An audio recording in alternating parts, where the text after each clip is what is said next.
Good evening, comrades. And first of all, let me welcome all of you. But as you know how we do it in St. Michael West Central, I must first of all introduce the Member of Parliament for St. Michael South Central, Marcia Cattle. I should remind Marcia that when you had the meeting by the corner, I can't remember the road, when we were in Carrington Village, correct?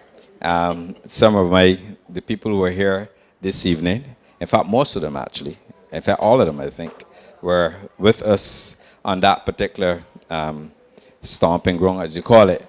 And on that occasion, I remember when I had to speak for Marcia, that I reminded the people of St. Michael South Central that it was the hard work of Marcia Cattle that afforded me an opportunity to help build out some of the roads all over Barbados, because it was Marcia Cattle who negotiated on behalf of the government of Barbados a lot of the loans that you would have seen that we signed off in Barbados, not only to help build out roads, but to help build out other infrastructure. So she's here with us this evening, and for all the good works that she's done to help us build out the infrastructure in Barbados, to help us with a lot of policy-based loans, I want you to give the Member of Parliament for St. Michael South Central that warm St. Michael West Central welcome. I also have to acknowledge her husband as well, who is here with us. Thank you very much as well. And you know, she was not invited to speak, but I know I'd be putting her on this spot. But I believe that she's done so much to help Barbados and to help the people of Barbados. And I tell you, I kid you not, when I went into the ministry, I was new to the ministry, no prior experience as a minister. Marcia Cattle was there. She sat us down. She went through all the requirements to facilitate the loan arrangements. And I tell you, I kid you not, when you look at the compliant loan and the roads that we have to do in what you call the Scotland district, when you look and see the IDB roads, when you look and see the CAF, the Latin American Development Bank, the CAF projects, those roads, ladies and gentlemen, and the funding that we got for those roads was a result of the efforts of Marcia Cattle. So that when we went through the campaign, and as your proud member of parliament, I was able to tell the people and to recite all the roads that we had done in Barbados. It was not by sheer luck, because if you didn't have the money, you can do it. But fortunately, we had Marcia Cattle who helped us to secure the funding, and we executed the program. And obviously, I could not forget St. Michael South Central. St. Michael South Central also got some roads, like most people throughout the constituency. And we went through that during election campaign. And there was little or no criticism whatsoever about the roads in Barbados. And we are continuing with the current Deputy Prime Minister to build out the infrastructure, because we recognize that the road works that we have to do in Barbados is as a result of what we inherited. When you look through St. Michael West Central, and yes, of course, I should have done more because I got accused of doing so many roads, and then you all beat up on me and tell me, well, look at Fairfield Road. Okay? Fairfield Road is bad. When you go through the constituency and we go down to Melvin's Avenue, Melvin Avenue is bad. But I can do all the roads in St. Michael West Central. But I know that I spent more money in roads outside of St. Michael West Central because I recognize that, one, we are part of a BLP team. We had to do roads for all the other members of parliament, and we did so. And a time will come for us to complete the roads. So I hear you loud and clear in respect of what you tell me when I'm on the ground, when we're talking to you, and the intelligence that you bring to me from the constituency. So I want to tell you that the roadworks program in St. Michael West Central has not stalled. Clearly what we're doing is positioning for the additional roads to be built in this constituency or to be reconstructed in this constituency. And I know there's some other small roads that we have to do, and we are about to do those as well. So I know that the road program will carry on, and certainly what we are witnessing in Barbados is the execution of the road program that Marcia Cattle helped to fund some money, to find the money in order to fund the infrastructure. But I know I want her to say a few words. And I know that she perhaps, I didn't put her on notice and put her on guard, but I would not have wanted Marcia Cattle to come to St. Michael West Central and not say a few words. Because that's not the hospitality that we give in St. Michael West Central. Correct. But I'm happy to say a few other things. But at this point, what I would like to do is to ask, and again, I didn't put her on notice, but I wish to ask the honorable member for the constituency of St. Michael South Central to say a few words, because she has helped with the economic program in Barbados. She's helped to build out her St. Michael South Central constituency. She's helped a lot of people, and a reflection of what we're doing in Barbados is incumbent upon me to ask you, Marcia Cattle, to say a few words. The floor is yours.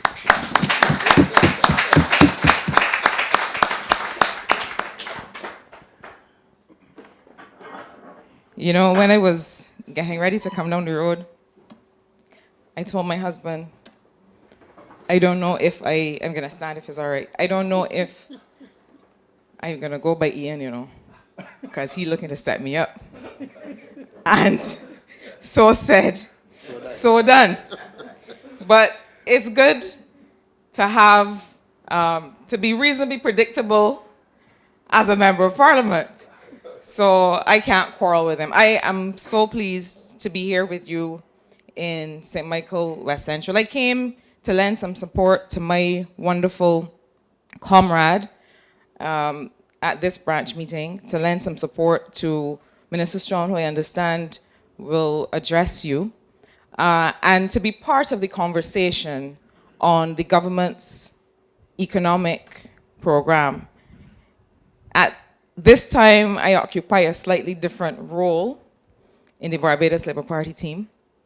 And so not only do I support government policy, but it is my privilege, and I think it's also an important thing, to be able to say to my colleagues on the front bench, you know, where are the areas that we can strengthen? What are Barbadians saying to us that can help us to really continue to build out the program? Now, I really think that when Ryan speaks to you a little bit later, one of the things he'll be able to share with you as we prepare to lay the estimates of revenue and expenditure this week is to be able to talk across a range of sectors about how transformational the program of government has been. Now, when you go around to have your various conversations with your friends and colleagues, you may hear often that, why are you saying the things that have already happened? What is going to happen in the future? And this is a refrain that we hear often. But I think it's important, and this is not really just a political point or political conversation. I think it's important in the history of a developing country like Barbados, that is really not yet 60 years old as a sovereign nation, to be able to understand where you've come from, to be able to see the mistakes that you've made, and to be able to see where you should not return. And whether this is a political partisan conversation, whether it's about mistakes that were made under a Democratic Labour Party government or not, I think we just have to be frank with ourselves. We just have to understand what it is that we must never do again. And so this Barbados Labour Party government has spent the last over 5 years roughly, trying to repair and to recover, but never losing sight of the transformational nature of the work that we have to do. And I'll start in an unlikely place with the 4 minutes that I will take up. And one of those places is the area of culture.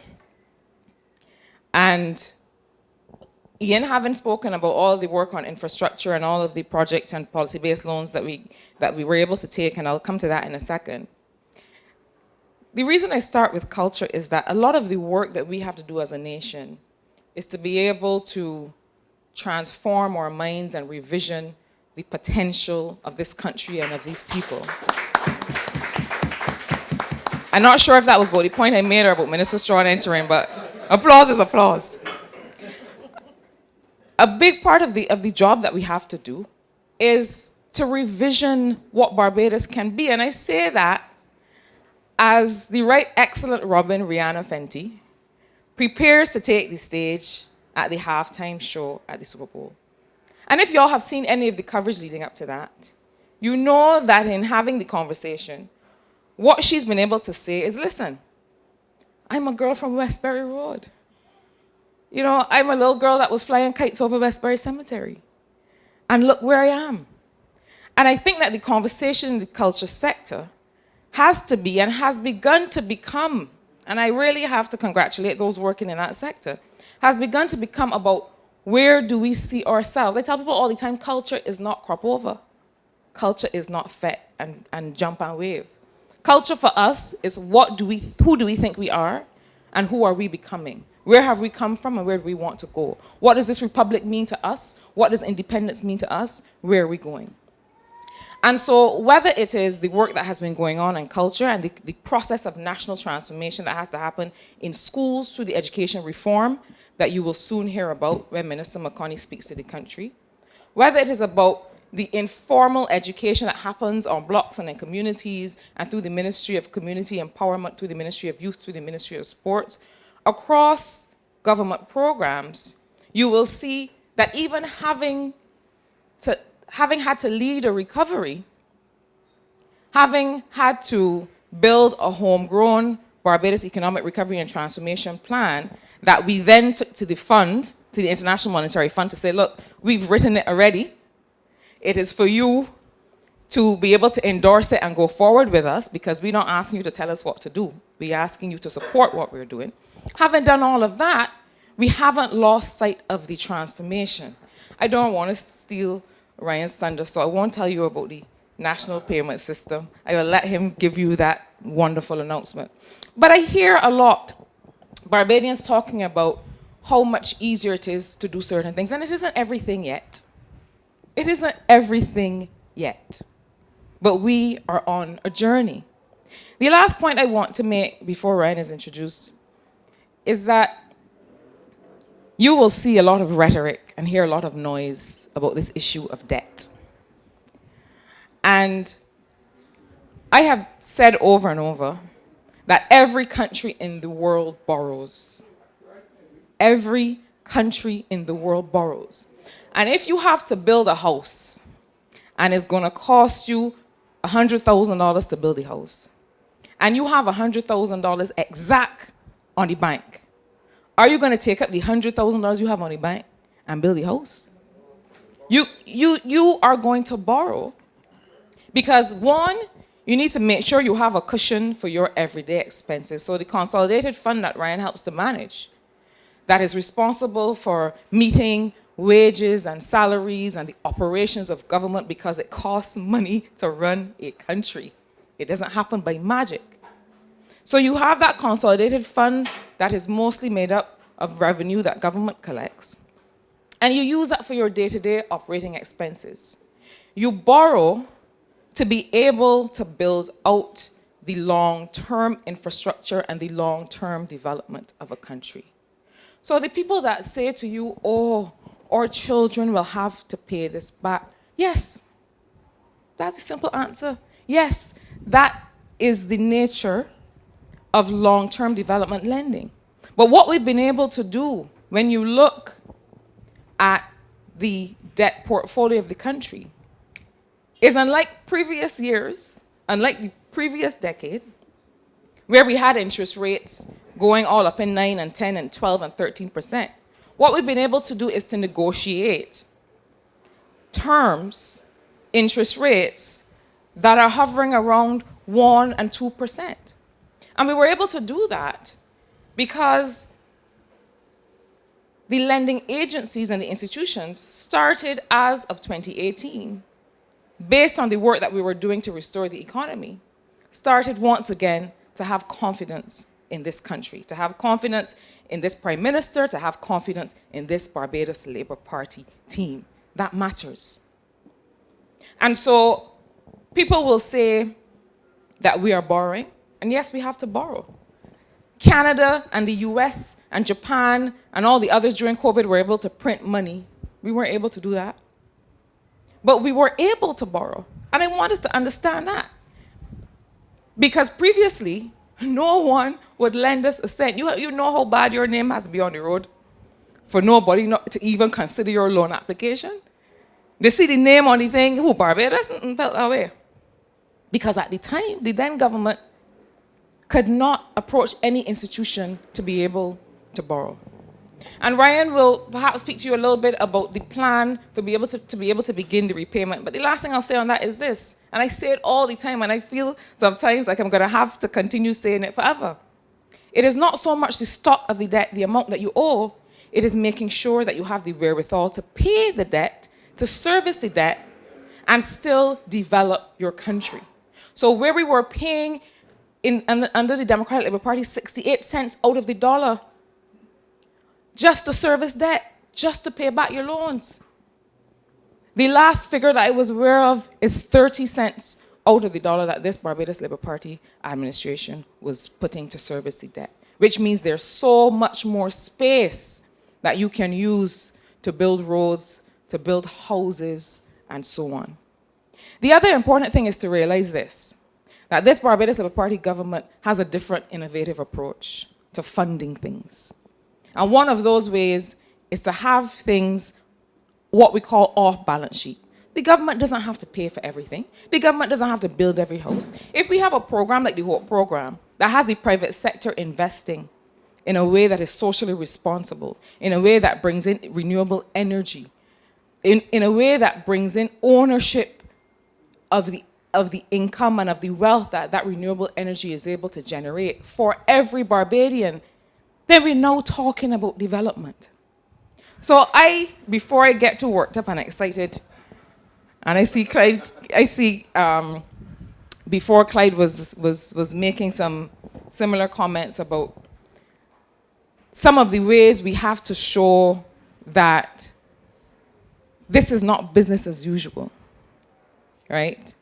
And Ryan will tell you this is not business as usual. So when you, as Barbadians, consider what the government is doing, don't think that we only have the old deck of cards that everybody else had. This is a government that innovates. This is a government that will soon be able to talk about how we are pioneering climate resilient funding and access to that kind of funding. There are many things that this government is doing. I don't want us to feel that because things are taking time, because things are not happening overnight, that things are not happening.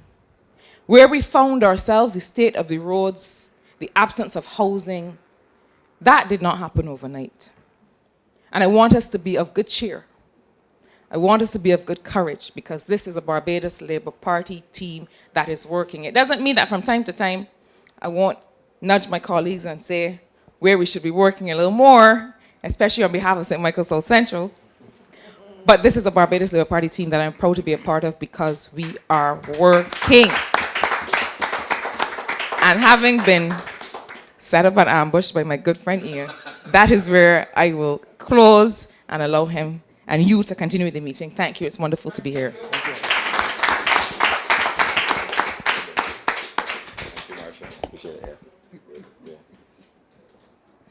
The president has given me, you can go on. The president has given me the authority to perform this introduction. And it gives me great pleasure to welcome a young man who has his roots buried right here in the constituency of St. Michael West Central. And I think that for those of you who don't know, he spent a lot of time around 4th and 3rd Avenues, Long Gap itself, and Spooners Hill. So he's no stranger to St. Michael West Central. But equally, he's no stranger to St. Michael West Central, because this is not the first time that he's addressing this St. Michael West Central Branch. He's done so before, and when the opportunity arose for him to speak, of course, we in St. Michael and West Central were absolutely delighted to have Comrade Ryan Straughn with us. Now, you know, I have to say this, because oftentimes the Barbados Labour Party came to office. It found a situation where everything was in red flag, everything was in deficit, or most things were in deficit, and we had a lot of repair work to execute. But I often say to my colleagues in this branch that because the Barbados Labour Party, whenever they come to office to govern, they make governing look so easy and so simple, because nobody sees the hard work that has to go behind the scenes in order to execute and to repair and to reposition Barbados. And like Marshall Cattle, who went to work in a cabinet in 2018 along with the team to reposition and to correct a lot of the imbalances that we were faced with as a country, and to so reposition Barbados so we will have that good standing as we always had in the world on the global platform. Ryan Straughn was one of the major architects behind, along with Marshall and the Prime Minister and the other members of the cabinet then, because I wasn't a member of the cabinet back then. But they were the pioneers and the architects, as I will refer to them, who had to put their hand to the wheel in order to restore good governance to Barbados, in order to reposition and enhance fiscal discipline in Barbados, to ensure that we were not going on the wrong road.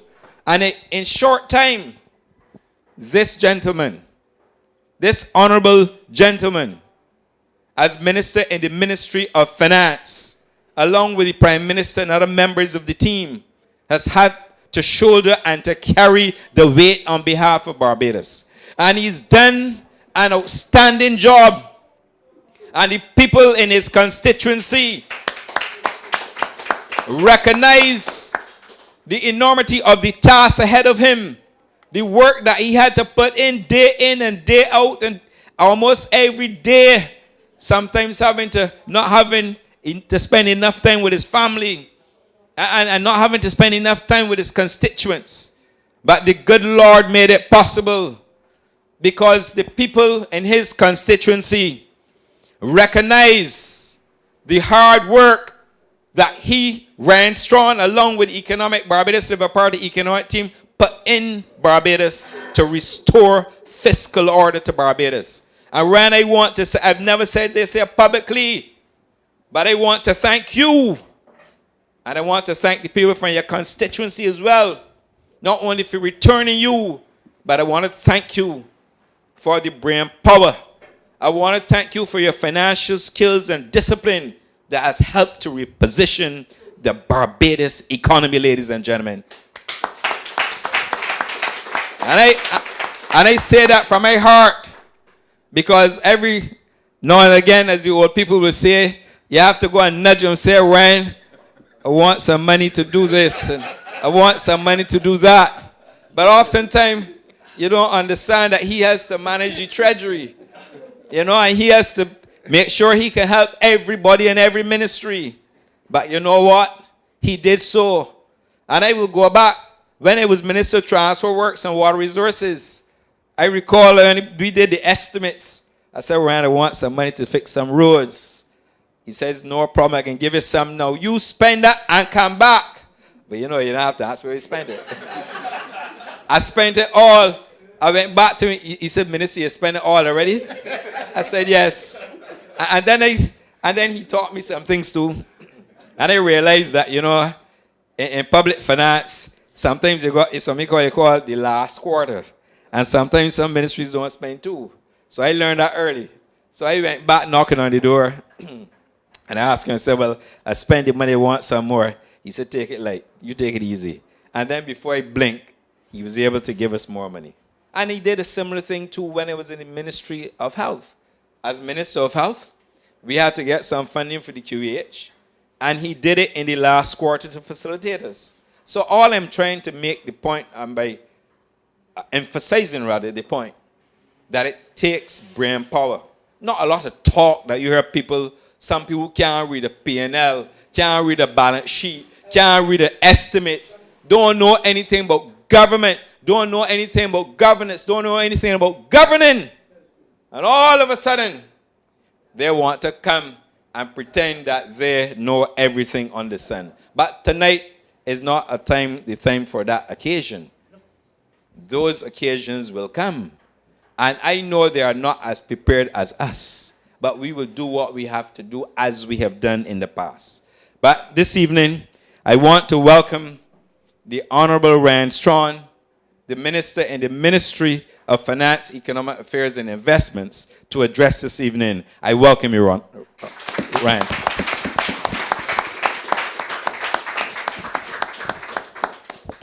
Good evening, everybody. And let me thank Ian for a very, very, very warm introduction. All true.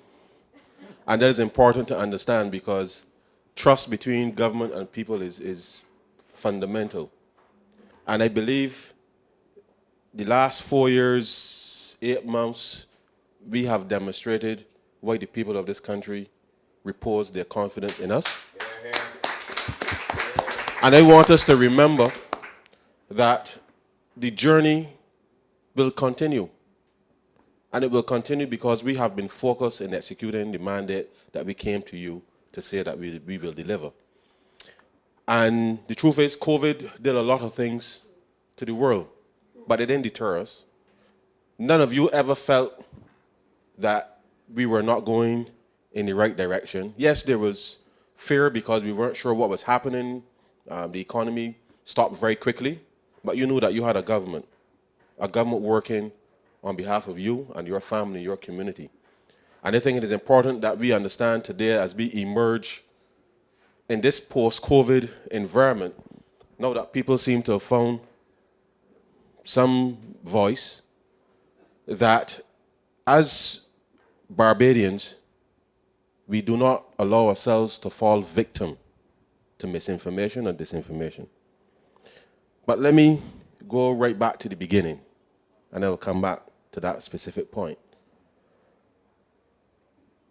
As Ian said to you, I actually grew up in 4th Avenue, Long Gap. So I ran all about here as a little boy. Remember to go in the dick shop as a little boy. Hammy, with the ham cutters. You know what I'm talking about. And I've seen a lot of development in Barbados in my own lifetime. And I remember when this very school opened, I was 6 years old. I attended Wensley Hall, but I remember when this school opened. And Marshall made a point about debt earlier. And now people saying that your children can have to repay this debt. Now I know for certain that when the Barbados Labour Party built this school, it didn't have all the money available at the time to build it. But 40 years on, as an adult, I know that coming of age, when I pay my taxes, that it helped to finance somebody else's children to go to school. So we must understand that as generations overlap, there's a responsibility for holding each other up and what is required to ensure that we can maintain that standard of living and to give our young people a bright future. So obviously we've been having 40 years on, the school is having some issues, but we're going to get to the bottom of it. And we will make the resources available to be able to fix it.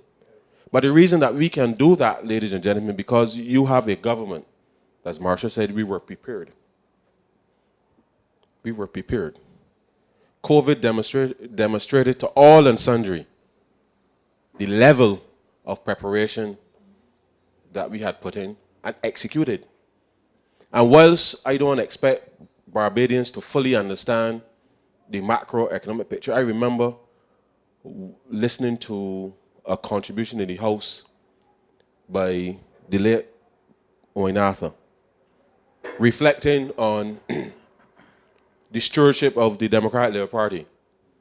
And he made a very, very, very simple point. And I think as Barbadians, as ordinary people, we get it. everything that was supposed to be up in the economy was down. And everything that was supposed to be down was up. A very simple, simple message. And it told you what all that you needed to know about what that government was doing to you and the rest of Barbados, because they had no conception as to how to solve problems in a strategic fashion. And therefore, what you experience, or all of us experience, under the Democratic Labour Party was a complete deterioration of governance, of the delivery of public services in this country, because if you don't pay attention, then things that are routine, that you take for granted, then it's forgotten. But we came to office understanding that we had to rebuild not just the economy, but literally institutions. Because it is important for us to recognize that as a people, as Barbados, we ain't got no oil, we ain't got no minerals, we ain't got none, we got we. We got we. And therefore, if we don't invest in we, nobody else ain't invest in we.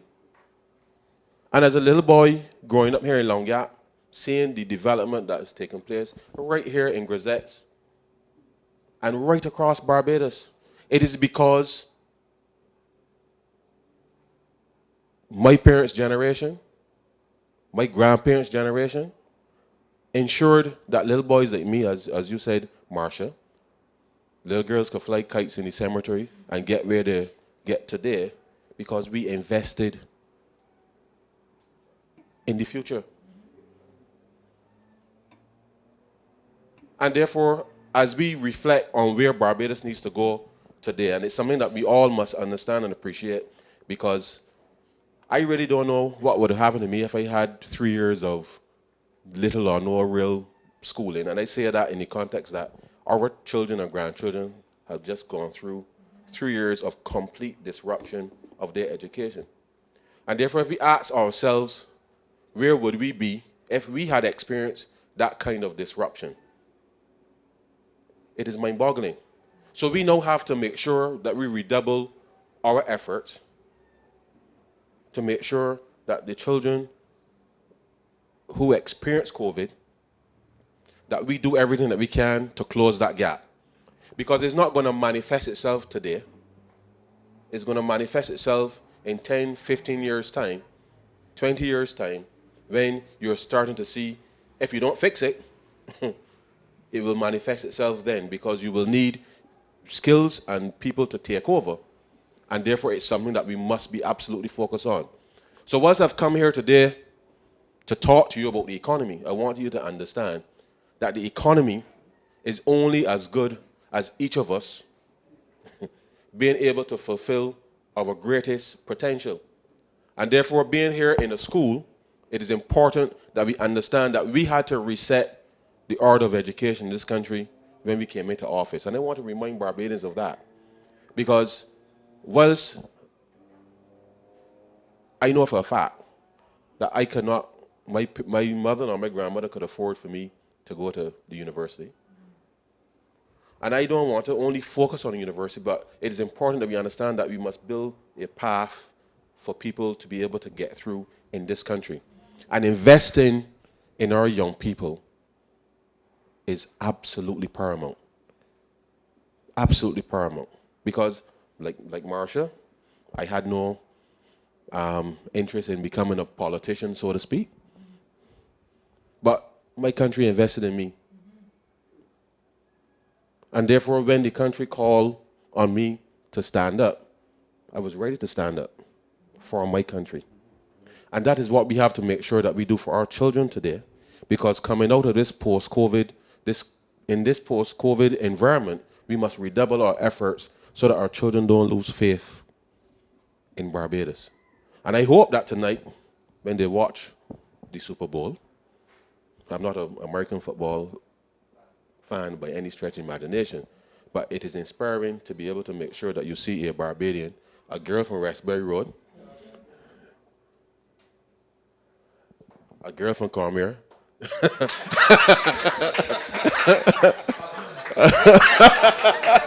Sorry. But seriously, a Barbadian, it could be any of us, any of our children, our cousins, our nephews, grandchildren, that they should feel inspired that they can achieve anything so long as we provide the right framework and support for them to be able to do. And therefore, let us give each other the commitment that no matter what happens, that we will ensure that we work to improve the prospects of all of our children. And it will mean change from time to time. It will mean change. And we all know that the system as it is today is not necessarily working for everybody. So therefore we have to correct that. And we have to do it quickly. Because the world has changed. The world has changed. And the reality is, the jobs that exist today may or may not exist in 10, 15, 20 years in the same way. And therefore, we must now prepare our children to face that. Not with fear, but with confidence, because we've given them the best training, the best routing, to be able to not just work in Barbados, but any part of the world, as we both have, with confidence. Because as Rihanna will do tonight and show the world what this little rock can produce. And it's just another example of the rich history of what Barbados has been able to produce in a range of areas. Marshall spoke to culture, but it's really a culture of excellence. A culture of excellence. And therefore, if we remind our young people that they too can achieve excellence through discipline, focus, and by working with each other, then I know that Barbados will also achieve excellence as a matter of habit. But we must be disciplined. And I know that for the last 4 years or so, as things have unfolded, I know that you guys were not worried about your government, as we all were in the latter half of the previous administration, because we were trying to figure out what the hell was going on in Barbados. What is the government doing? And there was no clear sense of direction as to what was happening. The sewage was flowing in the streets for 3 years, no garbage trucks, no buses. Buses were catching on fire every few weeks. As I said, everything that was supposed to be up was down, and everything that was supposed to be down was up. But we stabilize that. And it is not that we are taking any of that hard work that we put in for granted. Because as we try to escape COVID, and they say escape, because there's still a lingering set of impact, and then with certainly the hurricane, then this whole little war with Ukraine and Russia, and the whole disruption, it is threatening to kind of pull us back into that space. But we must escape. We must escape. And the only way we're going to escape, and I know that Ian, in his new portfolio, building on what Minister Cummings had started, has started to see significant recovery within that space. And we know that that will accelerate, given that we will see SARM Lords opening a little, maybe second quarter, around there, sometime May, June, which will add additional capacity to the space, and looking to see more activity there. But what's important about that is that it means that almost 1,000 Barbadians will get new jobs. That's what's really important about that, because coming out of COVID, it is going to be important that we can demonstrate to people why the government has taken a particular course. And it's taken longer than expected. Why? Because COVID hit and all hell broke loose, as we will say. But we had to be patient. and see it through. And things that were supposed to happen 2 years ago only now happening. So it means it's going to push it back a little more. And therefore, we must commit ourselves to be patient. Maintain that focus and discipline. Because we have had to make strategic decisions about how we were able to maintain the standard of living in this country over the last 3 years. Marsha will tell you. When the revenue, well, not the revenue, let me get there. When the airplane stopped flying in March of 2020, we lost about $2 billion in economic activity in 2020. $2 billion in economic activity. Along with that $2 billion in loss of activity, because you know a lot of the hotels closed very quickly. A lot of the people that service the hotels closed as a result of the hotels closing, as a result of the planes not coming in. The taxi men ain't had no people to drive out because the connection. And all of us saw 32,000 people making claims on the NIS in a short space of time. Short space of time. Unprecedented in this country.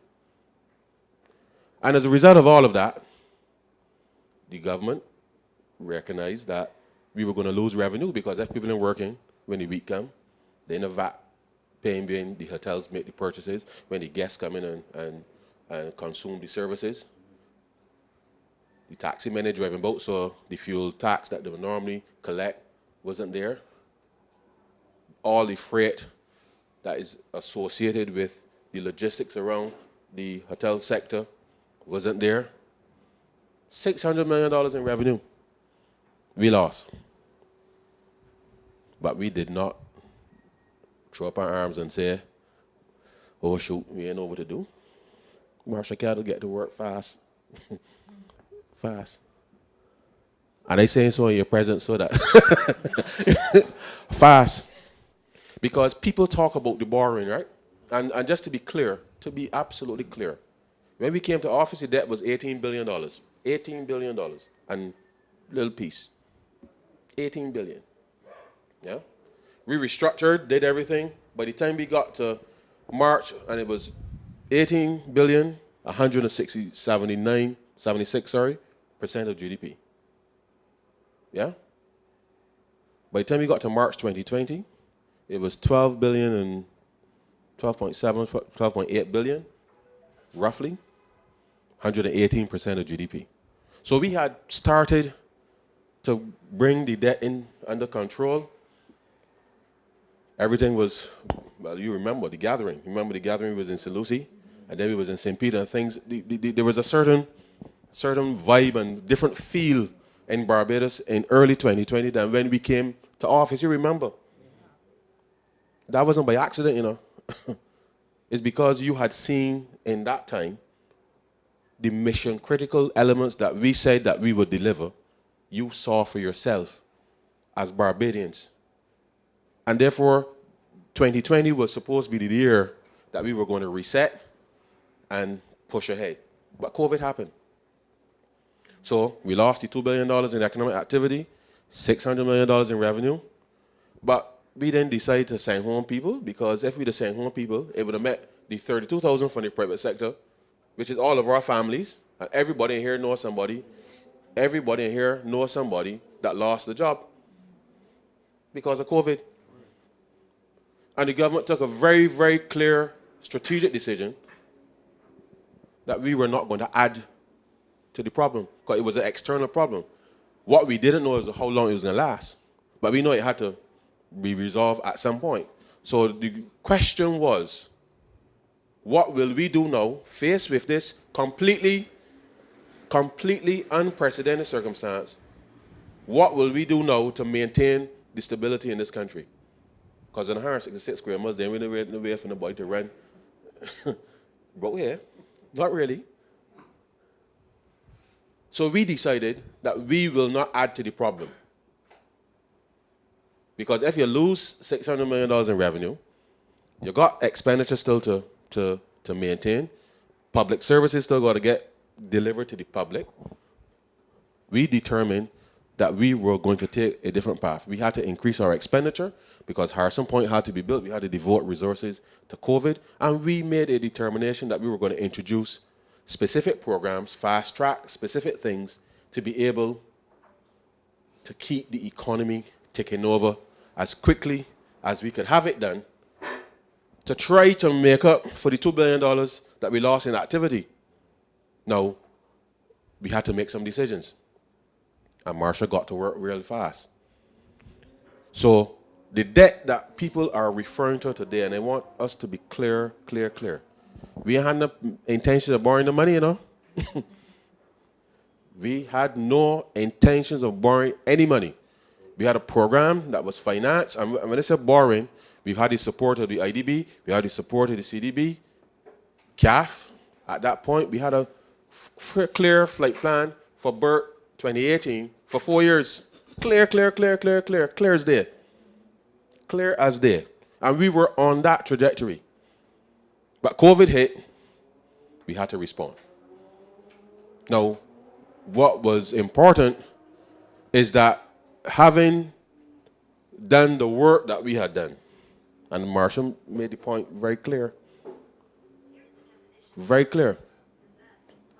You remember when she said that when the application was being filled out with Barbados name on it, nobody was lending Barbados a cent. We turned that around. We turned that around in less than 2 years, effectively. In less than 2 years. Not just with the debt restructuring, but with the actions that we took from day one, to bring confidence back, not just to you, but the international community as well. And therefore, not that it was easy, and I think when Ian made the point that people feel that this thing easy. It ain't easy. It ain't easy. It means having clear focus, discipline, knowing the mission, and seeing it through. And not everything goes smoothly, as you have seen, but you got to be focused. So when Marsha got to work and engaged the international partners, who then immediately said, okay, well, we can augment, because obviously you got to maintain the stability in the country. You got to increase your expenditures to try to absorb some of those people and try to make sure that families in communities could survive. Because suddenly you're out of work, and some households, both, especially in the hospitality sector, where somebody is a bartender at one hotel, somebody in housekeeping at another hotel, suddenly you're out of work. But you're still faced with the same commitments. So we had to make decisions. And therefore, we engage with the International Monetary Fund for them to augment what they were providing to us, the IDB, CAF, so that Barbadians could get through COVID as relatively unscathed as possible, given the impact that COVID had on us. But as Marsha made the point, and I think it's important for us to understand, you remember there was a particular loan that the government had. That every time you remember when almost every couple of months you would hear Barbados get downgrade. Yes. Downgrade. And with each downgrade, the interest rate was going up, and up. So remember I tell you, when everything that was supposed to be down was up, and what was supposed to be up was down. So every time we got a downgrade, the interest payments was going up. So our credit rating was going down because we were performing poorly. It was going up. And therefore, the 68 cents out of every dollar that you were paying in debt, it was because the last government really didn't have a clue as to what they were about. And the average people felt that. You saw it with the delivery or the poor delivery of public services. Now, we've been able to turn all of that around. But it requires all of us now in this room and in this country to remain focused and holding us to account, of course, as you must. Hold us to account, but hold us to account on the right basis. But don't forget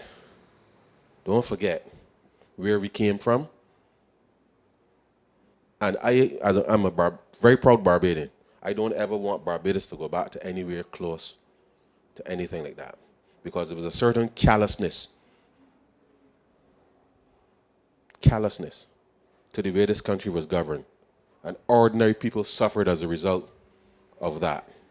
And this Barbados Labour Party took a very clear decision that we will demonstrate to the people that government and governing can be different and that you can trust us to deliver for you.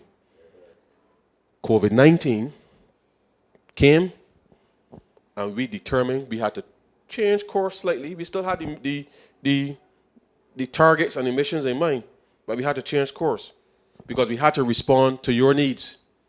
And therefore, as we go about this post-COVID environment, the emphasis now is how do we get as much growth in the economy as possible. That is the emphasis. And therefore, as public servants, I say to the staff, what are you doing today to make sure that somebody in the private sector is allowing their business to grow, allowing their business to hire some more people, allowing the business to be able to get new investment? What are we doing every day? What are you in the private sector doing to be able to find strategic partners, not just here in Barbados, but regionally, internationally, to be able to grow? We've set about a number of very important initiatives, and there's going to be a lot of discussion over the next few weeks in relation to it. But one of which is the work that we are doing with the African Exim Bank, which will bring financing here to be able to allow ordinary businesses to expand, to export their goods and their services if you're in a cultural space. Because it's important that we now understand that where Rihanna is today is really an export of culture, except that the structure is in the US as opposed to here. So the question is, how do we ensure that we can develop and monetize, and I don't like necessarily the word monetize, but unless we can get our artists and the culture out to the world and people be adequately compensated for their talent, yeah, we got to find the right structures to be able to do that.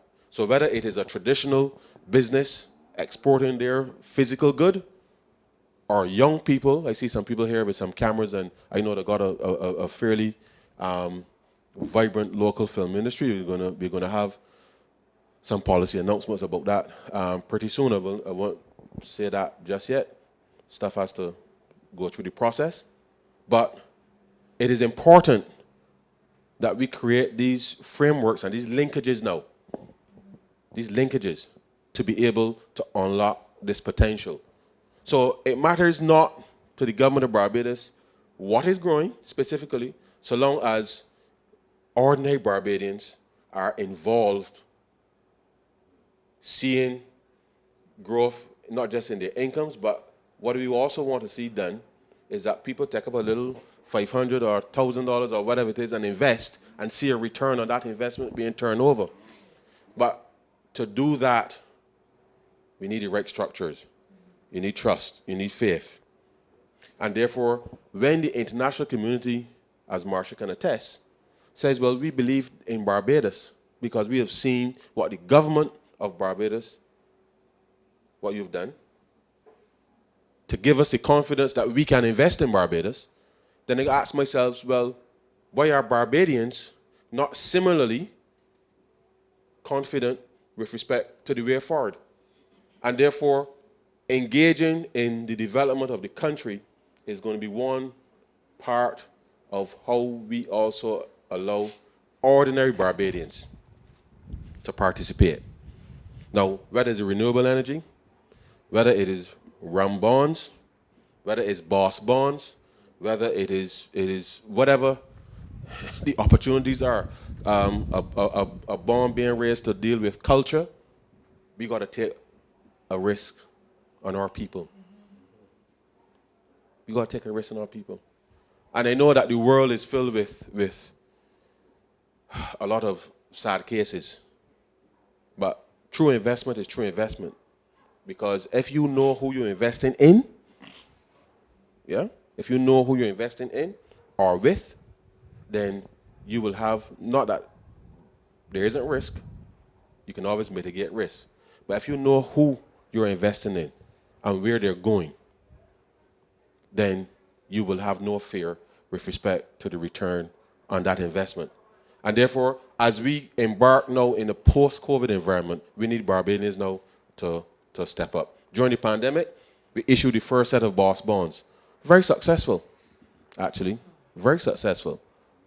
And every January and July, I still see the little pieces of money coming in. The last set came in, and I look at the bank account and I said, good. But I say good because it's not that for me to have doubt, but I show people this is what your government is doing. So that you can have faith that if you buy a boss bond or anything that goes on the market from any of the SOEs or the like, that there's an opportunity for ordinary Barbadians to be able to participate. So if there is to be a bond, for example, to repair schools, invest in the bond. Because when I was 6 years old, as I said, when the school opened, I know that the government didn't have all of the resources available to be able to do it. But we now must make a bet on this country. We've done too much good work for people to have doubt about where this country can go. And therefore, I'm here to say to you this evening that as we will lay the estimates of revenue and expenditure on Tuesday. And we will outline very clearly the priorities with respect to where the government is going to be headed, including, mind you, and I know that on a lot of people's minds, there have been a lot of questions about road repairs. And Ian will tell you, as Ian said to you, I tell you, spend the money, I'll come back and he will get it. Not in a wishy-washy way, but all of us have seen significant improvement in the last few years. That will improve certainly over the next 12 to 18 months. But we can't dig up every road in Barbados today and finish all tomorrow. Yeah? Because it would have been nice when we were all on lockdown that we could have done it then. But we had to prioritize. Because when you lose $600 million in revenue, there's only so much you could do because your cash flow, as all of us would know, your cash flow on a day-to-day basis clearly would have been impacted. But we still maintain the public portion. I want us to understand that as we emerge here now, people are going to ask about all kinds of things. And the truth is that I came here today to deliver a few key messages because I've been hearing people pluck numbers from well, I don't know. I can't say polite company. This is still I see a young lady here, so I can't. I don't know who's watching. But people are pulling numbers from wherever they're pulling them from without understanding that the private sector is still in a very tenuous place. Still in a very tenuous place. And I know that there's oftentimes, we tend to beat up on the private sector. And there are things that we would love for them to do better, and they are working to do some of that better. But the reality is the level of taxation in this country for everybody has come down since we have come to office. We all know it. It's come down. What has happened is that the cost of living, which is driven externally, not by anything that we do in Barbados, externally. And I've said to my colleagues in the private sector, you need to talk with the people. Because imagine, what's this here? The sunny water. I don't even know, I think this is local? No, it's not. But imagine you were bringing in this water In 2019, you would have been paying $2,000 for the container to put this in. During COVID in 2021, those container prices shot up to $20,000, $25,000 for the container. And I said to the business people, why don't you just explain to people, open up your book, show them that you ain't jerking out the eye. Now, I know all of us, some of us may feel that they're going to jerk out your eye in something, but these are real costs that have impacted every single thing. And mind you, the costs also get passed on to the government too. So when I hear people saying, well, public servants should get this set of money and you should cut taxes on these things, well, I ask myself, well, I confused because where are you going to get the money from to pay if you want me to cut taxes over here to do this? So please, please, stay focused, ladies and gentlemen. The Barbados Labour Party has had a very clear mission, which is achievable. It is easily measured because it was objective. And therefore, I want you and your families not to get distracted by anything that you're hearing within the political space, because it's just noise. There's nothing credible there for anybody to take seriously. Nothing at all. Nothing at all. So when we lay estimates on Tuesday and we start to have the debates in the House, I want you to appreciate that the government will continue to prioritize not just the repair of roads. We are providing more resources to the social services, because you will hear Minister Humphrey as well as Dr. Walker in relation to what's happening with the QVH, as well as Minister McConney in relation to education, because we recognize that COVID stopped us from being able to do that which we want to do with respect to the Youth Advance Corps and our young people. And Minister Griffith will be able to complete the accommodations with respect to the building of those dorms so that we can get those young people who would have left school before, didn't have an opportunity to get any exposure for work or training or anything, to be able to ramp that up so that people could see that we are still investing in your children. Irrespective of their performance at school, we are still going to be investing in your children and to give them a chance to be the best Barbadian citizen that they can be. And these are not things to be taken lightly, because in your budget, you have to prioritize where you can spend money on. And therefore, growth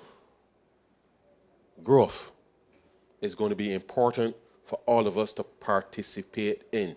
And growth, as I said, is not some generic thing. And we don't just stick a finger in the air and see which direction the wind blowing and to achieve growth. We take a very deliberate approach to achieving growth.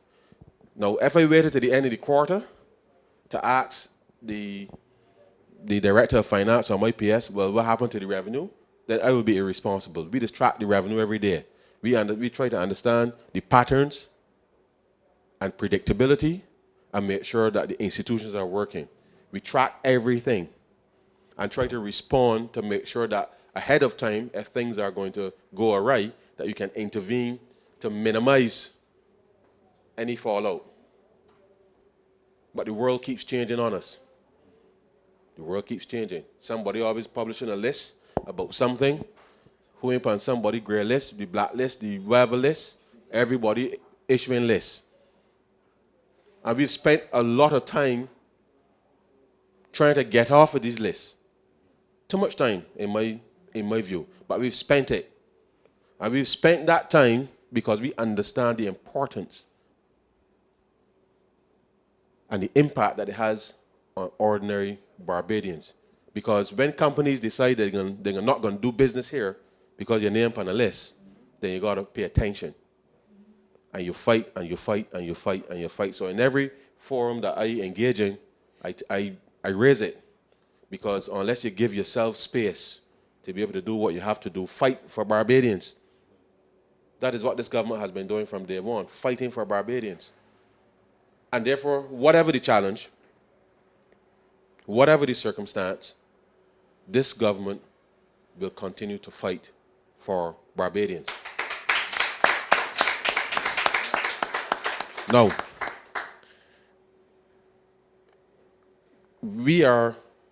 you would have heard in the past the level of reserves that we had when we came in, $400 million.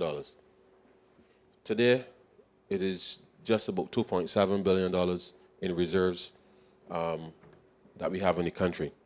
So there's no doubt in anybody's mind about whether the Barbados dollar will devalue. As a matter of fact, nobody asked that question now in years. In years. But there were questions before. You have seen, based on our fiscal performance, that we've gotten upgrades in recent times. And we want that to continue. But it means we've got to deliver growth to demonstrate that. And notwithstanding the fact that there's a global environment, the outlook for Barbados is very positive. Yeah? The debt is on a downward trajectory. Is on a downward trajectory. In spite of the fact, as I said, we had to borrow for COVID, it is still on a downward trajectory. So the fourth thing that we have to focus on, as I said earlier, is growth. It is growth. And that is where all of us have to put in that little extra to make sure that what you could do today, don't leave it till tomorrow. And that is so important, because if you add to the backlog of work that you got to do, it means that you're not going to be moving as quickly as you can. Whatever you could do today, do it today. Don't leave it for tomorrow. That's the attitude that we got to get up when the morning comes, and make sure that we execute all that we can execute today. And monitor it. Wherever you are, monitor it. And if all of us do that, then I know that 2023 will be a solid year for Barbados, and that we will be able to build out new enterprises in this country, help support young people getting into business, and there are lots of them. We can deal with the vending zones and start to bring a little more order to that process, because the reality is we don't want anybody to get hurt from having to vend. And I like buying coconut water from the city road, but we could do it a little safer and in a better environment. So I say to those vendors, wherever they are, you got to make sure that you look out for yourself first, for safety, and your patrons, and therefore that is something that we want to be able to do to bring a little dignity to that.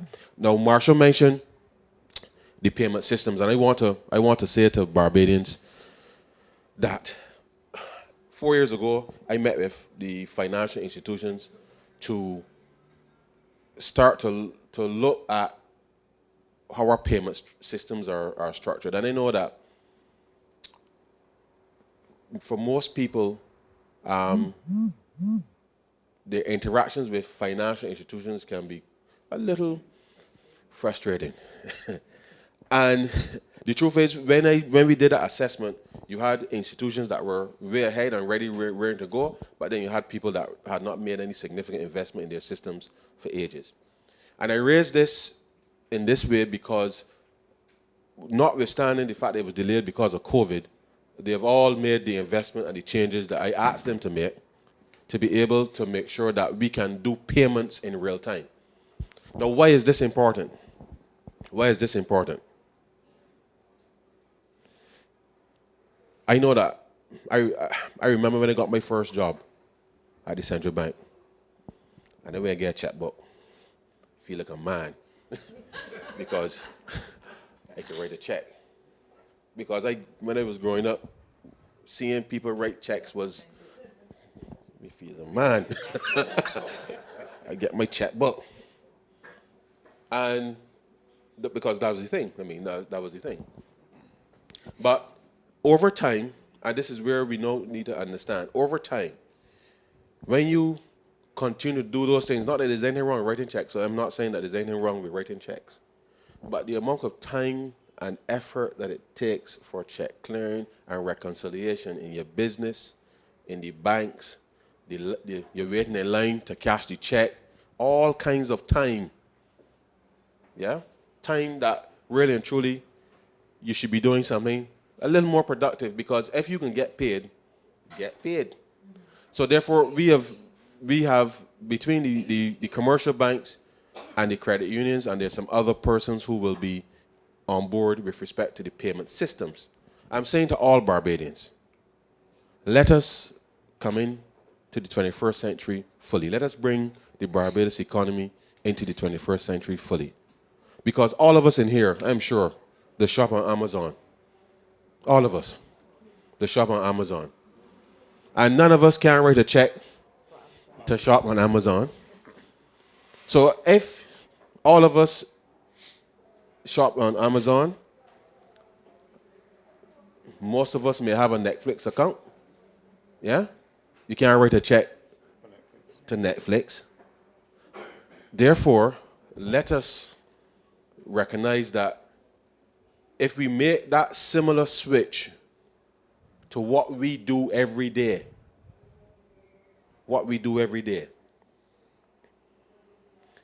there will be a significant improvement in the growth prospects for the country, because it means business can be done faster. It means that you don't have to worry about whether somebody write you a check and they ain't got enough money, and that you gotta be running about behind them trying to find the money to pay. Because when you give, if you're a business and you have exchanged your goods, you ain't seeing that body, you gotta find that body, that write you that check, that bouncing all about Broad Street. So it reduces the risk to the business. Also, if you deal with a lot of cash these days, security risk. You got to managing cash ain't easy. So rather than have to be looking around your shoulder to see if anybody watching you, if you invest in those systems, that will now become an added security feature that allows you to do business. But what's more important? Any of us could go on Amazon anytime and shop. And what's happened? Amazon is deliver to wherever you tell them to deliver it, and you just get it. So I'm saying to the businesses and to all consumers in Barbados, let us bring the Barbados economy just like how we shop on Amazon, so that you could get up, where you can pay government anytime, and I'll be happy for you to pay us anytime because it will be real time. Order anything and have it delivered to you rather than you have to get up and go and stand up in a line to pay for it, because I don't like lines. And my simple mission this year is to try to eliminate lines to pay a government. But it requires us, though, to change. And I know that when I go and pay Marsha, I want to see Marsha's face and she give me the receipt. I know, but that's how we operate. We want to see that we pay somebody and get that receipt. So we're changing the system so that you will get, because you don't see a receipt on Amazon. You just got to go in the orders and see when you go in orders and click and view the thing that you pay for. That's where we got to get to. But we got to change. Remember, Marsha spoke about culture earlier. Culture. We got to change the mindset around how we do business. How we do business. And I'm asking Barbadians, let us go on this path, on this journey. Let us go on this journey. Because the same way that you trust Amazon, the same way you trust Netflix, and you don't know what they're doing when you date out there, But anyhow, the same way you trust them, you got to trust each other. You got to trust each other. And I get it. And there's going to be a lot of competition. People are going to be coming out here, tell you, sign up with me, sign up with me, sign up with me. Choose somebody. Make sure they're offering you what you need. And go with it. Because I don't want nobody stand up in the line waiting. I swear. I swear. I don't want nobody standing in the line waiting. Every time I see a line, I know it's time, it's money. It means you ain't doing what you're supposed to be doing, because there's better things that you could be doing. to help the economy to grow. So if we can get on board with that, I know that that will take out at least 1% of wasted time in terms of GDP for people just running around doing things, and just the efficiency of businesses being able to deliver to you. Just like when you tell Amazon to send to your uncle or aunt in New York or wherever it is that you're sending stuff to, that is where the Barbados economy now needs to get to. And therefore, our businesses equally have to step up their game in order to provide that level of service to you. So growth will depend on us changing the way that we do things in the country. They're scheduled to launch tomorrow, and therefore, obviously, in the coming weeks and months, as you start to see that, oh, I can take up my phone and pay whoever, transfer some money to whoever, and they confirm that they get it, let me do that. Rather than having to run to the ATM and run to this and thing. There's still a few places that will have to take cash for the foreseeable future, but let us try as much as possible, for our own sakes, to be able to make this work. And as with everything, there's always a little thing. But they have tested, so I'm confident. I'm confident because you can't launch something when it comes to payments and it don't work. The financial institutions have gone through all of it for the last 18 months, just trying to get everything right to make sure that if I send money to you at X bank from Y bank or credit union, that you will get it. And you will get it instantaneously. And therefore, that is the part of the very soft digital revolution, if you like, which is going to make a significant difference to the lives of ordinary Barbadians.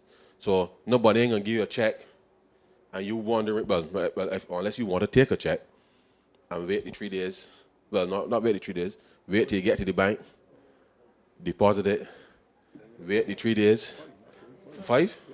Oh my, see, even thing.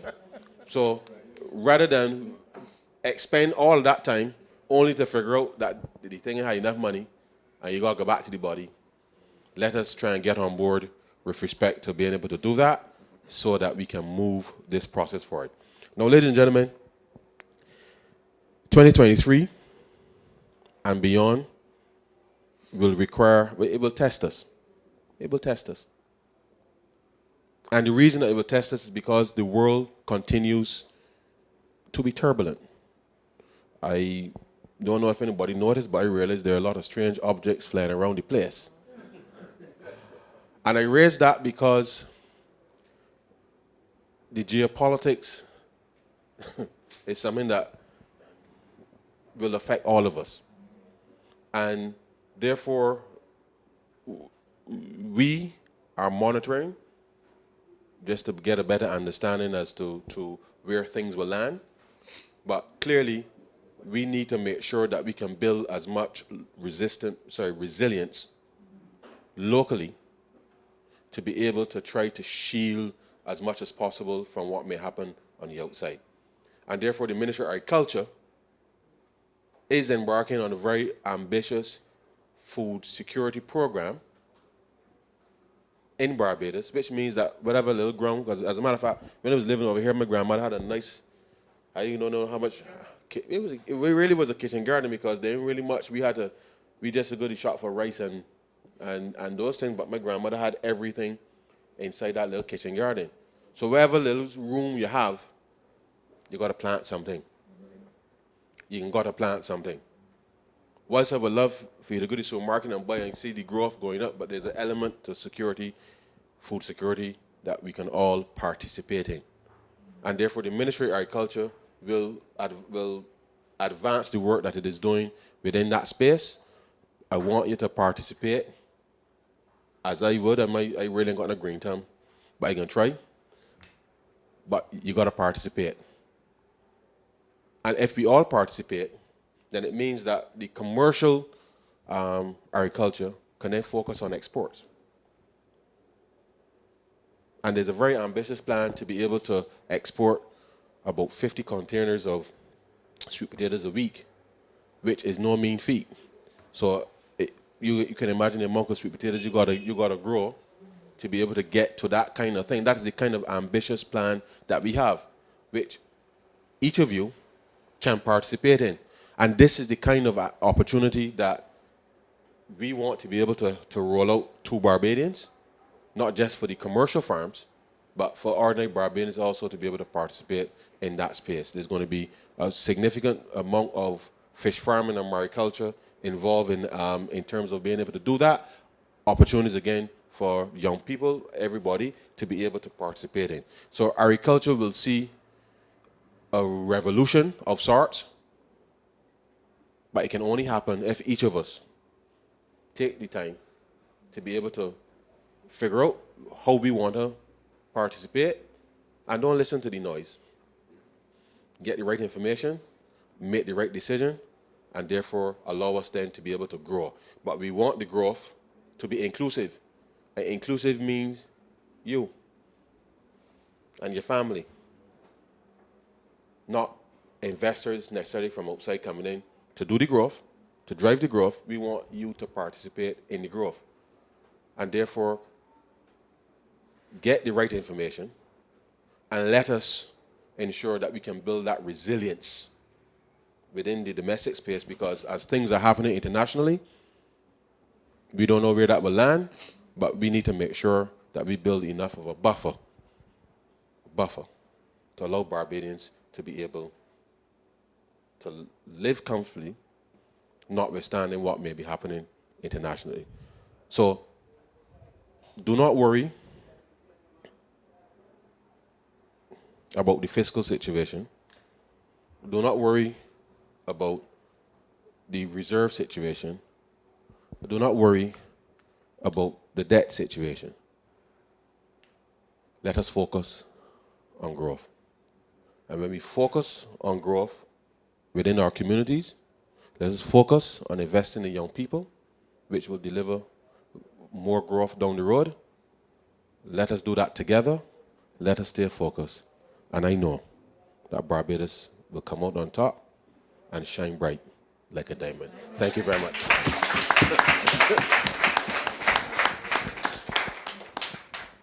Thank you. I told you when I introduced my comrade from Christchurch East Central as one of the finest and hardest working ministers in the government. You will now understand why I said so. Because the quality of his presentation tonight is unmatched by anything you have seen in any other political party in Barbados. I also want to thank you, Ryan, and to say thanks to the Marshal, even though we didn't give you advance notice, but also to thank you for your service to Barbados, your continued service to your constituents in St. Michael South Central, and your ongoing service to the government of Barbados. This Barbados Labour Party team that we have is but an example of a team that is hard-working, led by one of the hardest working prime ministers I believe the world has seen, and one who demands performance from you, not because she has anything against you personally, but because she wants Barbados to grow and she wants Barbados to succeed. But she also understood the mantle of leadership and its requirements. And she also understood what is required, or what was required in order to advance us from a deficit position to get us back on growth. And I could not have been happier to have associated myself with a team that we have in the Barbados Labour Party. You will recall, and Comrade Straughn made reference to this, that during the COVID pandemic, there were institutions that we had to protect and safeguard, but there were also people that we had to ensure didn't go suffering. And from the taxi drivers to the cosmetologists and others who work in that sector, to the ordinary man in the street, to the hotel workers who benefit from the imaginative BEST program, and all others who work in the private sector, or who would have been occasioned or would have caused to be laid off or put on short time, that they still had a national insurance scheme that they could go to and get benefits. And what Ryan didn't tell you tonight is that the government of Barbados had injected over I believe it was $140 million into that scheme for the unemployment benefits to make sure that those persons who were employed during COVID could get the benefit. Now, when I tell you that this Barbados Labour Party continues to work hard, it continues to work hard in your interests. And I see it daily. And I want to say that as we go forward, as we turn the corner, and as we seek out growth, a lot more will be done to make the lives of the people of Barbados better. And I know that no government would take delight in seeing its people in a position that we inherited this country and we found when the former administration left it. No government. But we are committed as a team to making the difference in your lives, and that we shall continue. So I want to thank you, Minister Straughn, for once again coming back to St. Michael West Central. I know that you will have occasion to do so again, and we look forward to your presence, and we always enjoy your presentations. And as I sat here, I said, when you listen to the quality of the presentations from both Marsha Cattle and Ryan Straughn, you can rest assured that the Barbados Labour Party has a good team, a hard-working team, a brilliant team, a team that will help advance the people of Barbados. And I'm not going to speak tonight about tourism, because I know that there's a very important event coming up and people need to go and see that event tonight. But I will have a lot to say about tourism, because I will say what I have to say, because you know they have some people who will walk around Barbados and will try to give the impression that they know more about me, they know about others who have served in tourism. Well, I don't have any point to prove. But I know that the quality of people that we have on this island, and I had the good fortune to work for a public company that traded in the United Kingdom, and the quality of persons who were with me, we had to go and work every day and delivered. And delivered we did, because the company never imploded. And we turned around and we exited through the correct strategy. But I will have a lot more to say. And when I say what I have to say, and when I cross-reference the record in tourism, we will then have an opportunity to speak. But that time is not tonight. Tonight, you would have heard great presentations, and I want to say thanks again to all of you for coming out tonight. I want to thank our speakers, and I really want to thank those online as well, because like you, we enjoyed the presentations here in St. Michael West Central at the LTGA School. I want to also thank the executive of the St. Michael West Central branch for putting together this event this evening. It was always planned to be a branch meeting. We will have the second branch, the follow-up branch meeting next month, when again we will have the guest speaker who we plan to have on this occasion. And on that occasion, I promise you that I shall speak frankly on the issues in the tourism sector. So have a good evening. I want to thank all of you, and I want to encourage each and every one of you to go to your home safely. I thank you.